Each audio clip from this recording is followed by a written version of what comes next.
How do I analyze literary devices in a poem? Have you ever read a poem and wondered what the poet really meant?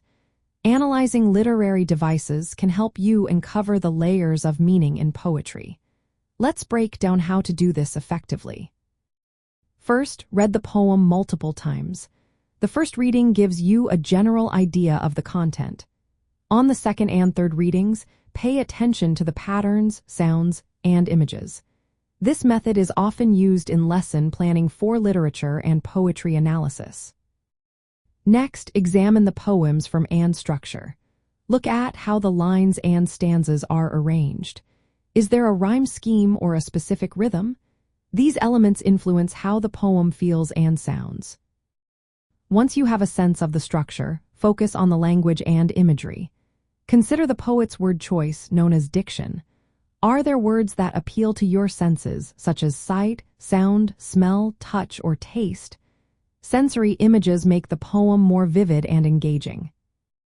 Now, identify specific literary devices. Common devices include metaphor, which compares to and like things directly.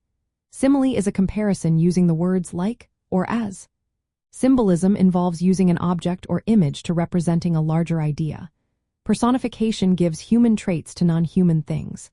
Alliteration is the repetition of consonant sounds at the beginning of words, while assonance repeats vowel sounds within words. Onomatopoeia includes words that imitate sounds. Imagery creates mental pictures through descriptive language. When you find these devices, consider their effects. Does a metaphor evoke emotion? Does alliteration create a musical quality? Next, think about the tone and mood of the poem. Tone reflects the poet's attitude toward the subject, while mood is the feeling the poem creates for the reader.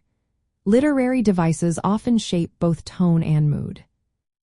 Now, consider the theme or the main idea of the poem. Literary devices help express the theme in subtle or powerful ways. For example, a symbol might representing hope or loss, guiding you to the poem's deeper meaning.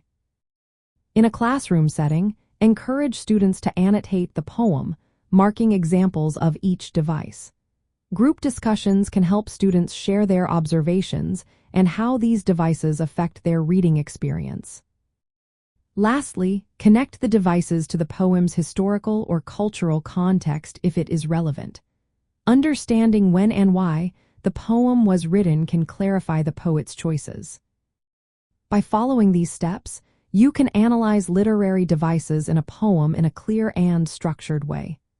This approach is beneficial for both teaching and learning, helping students appreciate how writers use language to convey meaning and emotion.